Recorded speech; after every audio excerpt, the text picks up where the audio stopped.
दोस्तों, आइए सुनते हैं आज की कहानी तुमसे बिछड़ने के बाद मेरा सफ़र भाग 2। दोस्तों, इस कहानी के पहले भाग का लिंक इस वीडियो के डिस्क्रिप्शन बॉक्स में मिल जाएगा। कृपया कहानी को अंत तक देखें।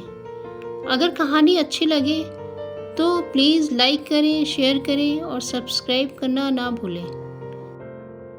समय बीत रहा था। अचानक एक दिन खबर मिली कि कावेरी के पापा का इतना बड़ा कारोबार बहुत बड़े घाटे में आ गया। उनको अपनी प्रॉपर्टी गिरवी रखनी पड़ी, करोड़ों के कर्जदार हो गए। उन्हें किराए के मकान में आना पड़ा। जांच पड़ताल के बाद पता चला इन सब का जिम्मेदार उनका अपना ही बेटा था, जिसे उन्होंने अपने लाड़ प्यार में बिगाड़ रखा था। आज उसी की कीमत उन्हें चुकानी पड़ रही थी। कावेरी बहुत दुखित थी। आखिर कर भी क्या सकती थी। कावेरी की शादी को 6 महीने हो गए थे। इस बीच कावेरी एक बार ही अपने मायके वालों से मिल पाई थी। आज कावेरी के ससुराल वाले पार्टी में जाने की तैयारियों में जुटे थे। जाना तो था ही। एक बहुत बड़ी बिजनेस पार्टी 5 स्टार होटल में थी। जाने के लिए सभी घर से बाहर आ गए थे। तभी कावेरी को वहां ना देखकर उसकी सास उसे बुलाने अंदर गई। पर अंदर का दृश्य देखा तो कुछ और ही था। कावेरी अपने कमरे में जमीन पर बेहोश पड़ी हुई थी। घर वालों ने जल्दी डॉक्टर को बुलाया। कमजोरी होने की वजह से ऐसा हो गया। ऐसी स्थिति में इतनी कमजोरी नहीं होनी चाहिए। इन्हें खाने पीने पर ध्यान देने की ज़रूरत है, ऐसा डॉक्टर ने कहा। मतलब? कावेरी की सास ने पूछा। ये 2 महीने की प्रेग्नेंट हैं। ये बात आप लोगों को नहीं पता? डॉक्टर ने पूछा। घर वालों ने कहा, नहीं, हमें तो नहीं पता। कावेरी पार्टी में जाने की स्थिति में नहीं थी। बाकी लोग पार्टी में चले गए। रात काफ़ी बीत चुकी थी। इंतजार करते करते कब कावेरी की आंख लग गई पता ही नहीं चला। फ़ोन की घंटी सुनकर कावेरी की नींद खुली। हॉस्पिटल से फ़ोन था। घर लौटते समय उनकी कार एक बेकाबू ट्रक से टकरा गई, जिसमें उसके सास ससुर और पति थे। खबर सुनते ही घबराहट में कावेरी का शरीर कांपने लगा। करे भी तो क्या, रात का समय था, घर में अकेली थी। सुबह होते ही हॉस्पिटल गई। कावेरी के सास ससुर को तो मामूली चोट आई थी, पर पति की हालत गंभीर थी। डॉक्टरों ने बहुत कोशिश की पर नहीं बचा पाए। सभी का रो रो कर बहुत बुरा हाल था, पर होने को कौन टाल सकता है। कावेरी के पति को अभी गए मुश्किल से 15 दिन ही हुए होंगे। कावेरी की सास उसे कुलटा, अभागन, कुलक्षणी, ना जाने क्या क्या कहकर बुलाने लगी। कहने लगी, सबसे बड़ी गलती मैंने अपने बेटे की तेरे से शादी करके की। मुझे क्या पता था कि तेरा बाप कंगाल हो जाएगा, 2 रोटी भी देने लायक नहीं रहेगा। और ये तेरे पेट में पल रहा बच्चा कितना अपशकुन है कि आने से पहले ही अपने बाप को खा गया। जिस दिन इसके माँ बनने की खबर मिली उसी दिन हमारा बेटा हमसे दूर हो गया। कावेरी की सास मन ही मन सोचती कि कुछ ना कुछ तो करना ही पड़ेगा इस बला को घर से हटाने के लिए। एक दिन कावेरी की सास ने कहा, सुन, तू कुछ दिनों के लिए अपने मायके चली जा, तेरा मन भी बदल जाएगा। 2-3 दिनों बाद कावेरी अपने मायके चली गई। 6 महीने बीत गए कावेरी को मायके में रहते हुए। सास ससुर ने कोई खोज खबर नहीं ली। माँ बाप भी बहुत समझने लगे थे। कावेरी सोचती, मेरा तो कोई घर ही नहीं है, जाए तो जाए कहाँ। समय पूरा होने पर कावेरी ने एक बेटी को जन्म दिया।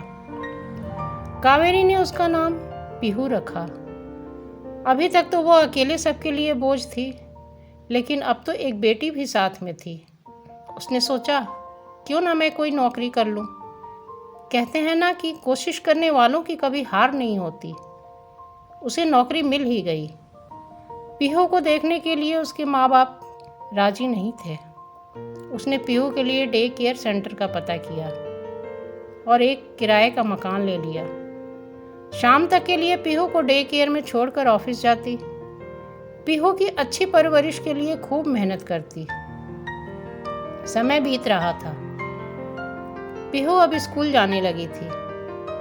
पीहू अपनी माँ की तरह ऐशो आराम में तो नहीं पल रही थी, पर हाँ, कावेरी उसे सीमित सुविधाओं में ही सारी खुशियाँ देने का प्रयत्न करती।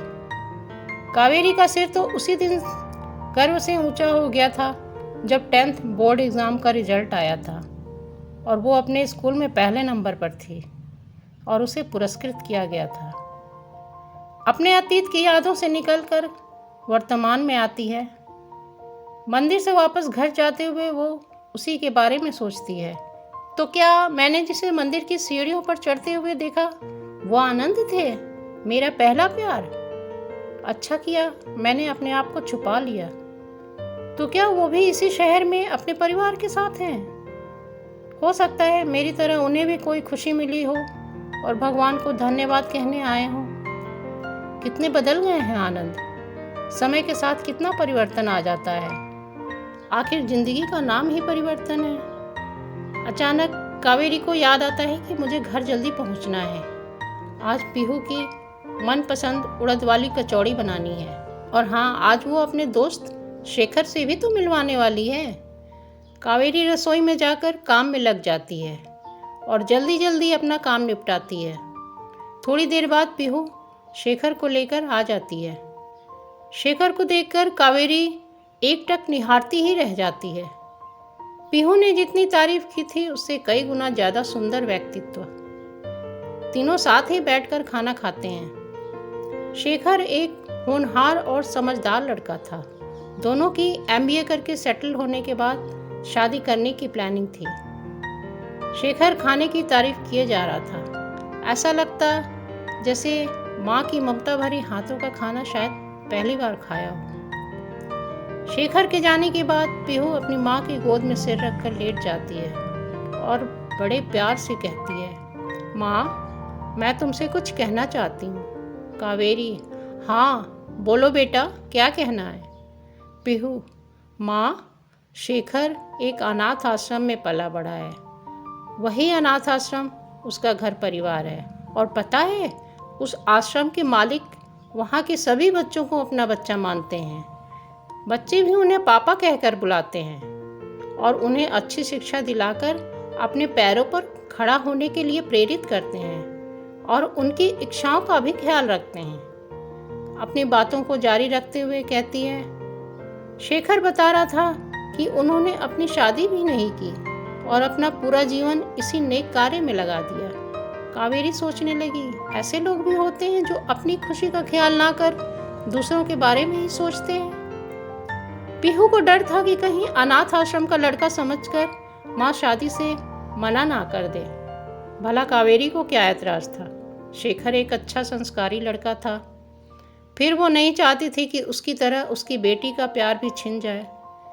कावेरी अक्सर शाम के समय मंदिर जाकर शाम की आरती में शामिल होती। कभी घंटी बजाती, कभी प्रसाद बांटती, कभी आरती की थाली घुमाती। आज भी वो शाम को मंदिर में ही थी। आरती खत्म होने के बाद सबको प्रसाद बांट रही थी। तभी उसने देखा, प्रसाद के लिए हाथ फैलाए उसके सामने आनंद खड़ा था। आनंद ने भी कावेरी को पहचान लिया। आनंद वहीं एक किनारे खड़े होकर कावेरी को देखता रहा। जब कावेरी घर जाने के लिए मंदिर से बाहर आई, कैसी हो? आनंद ने पूछा। ठीक हूँ, कहकर कावेरी आगे बढ़ने लगी। तभी आनंद ने रुकने के लिए रिक्वेस्ट किया। कावेरी को रुकना पड़ा। वैसे कावेरी नहीं चाहती थी कि उसकी वजह से आनंद की पत्नी और उसके परिवार के बीच कुछ गलतफहमी हो। कुछ देर दोनों साथ थे। पहले तो कावेरी को बात करने में कुछ झिझक सी हुई, पर थोड़ी ही देर में उसे उसमें पहले वाला आनंद दिखने लगा। दोनों ने खूब सारी बातें की। दोनों के दिल में इतने सालों से जो दर्द था उन्होंने एक दूसरे से बताया। कावेरी ने उससे बिछड़ने के बाद अपने सफ़र के बारे में बताया। थोड़ी देर बाद दोनों ने एक दूसरे से विदा ले लिया। दूसरे दिन रात में सोने से पहले पीहू ने माँ से कहा, माँ, शेखर के पापा तुमसे मिलना चाहते हैं। मैं और शेखर चाहते हैं कि कल तुम हमारे साथ चलो। ठीक है बेटा, मैं कल चलूँगी तुम्हारे साथ। कावेरी तो अपनी बेटी को बस खुश देखना चाहती थी। दूसरे दिन पीहू और उसकी माँ कावेरी को लेने शेखर आ जाता है। आधे घंटे बाद तीनों गंतव्य स्थान पर पहुंच जाते हैं। सामने एक इमारत दिखाई दी जिस पर बहुत बड़े बड़े अक्षरों में लिखा है आनंद आश्रम। कावेरी अंदर प्रवेश करती है तो देखती है वहाँ हर उम्र के बच्चे हैं और सारे बच्चे बहुत ही खुश दिख रहे हैं। कावेरी उन तमाम बच्चों के चेहरे पर खुशी देने वाले देवतुल्य इंसान का इंतजार करती है। तभी शेखर की आवाज़ सुनकर पीछे मुड़कर देखती है। आंटी, ये हैं मेरे पापा, और पापा, ये हैं पीहू की मम्मी। दोनों एक दूसरे को अचंभित होकर देखते रह जाते हैं और कावेरी सोचने लगती है, तो ये है वो नेक इंसान, इतना बड़ा बलिदान, तो ये है इनका परिवार। सामने कावेरी का पहला प्यार आनंद खड़े थे। आज भी कावेरी आनंद को इज्जत और सम्मान देती है जिसके वो हकदार थे। बीते उम्र के पड़ाव में वो एक अच्छे दोस्त बन जाते हैं। इस उम्र में भी तो एक दूसरे को साथी की ज़रूरत पड़ती है। MBA करने के बाद पीहू और शेखर को अच्छी नौकरी मिल जाती है। फिर दोनों की शादी बहुत धूमधाम से हो जाती है। आज कावेरी अपने बेटी को खुश देखकर बहुत खुश होती है। धन्यवाद दोस्तों। अगर कहानी अच्छी लगी हो तो please like, share, comment and subscribe करना ना भूलें।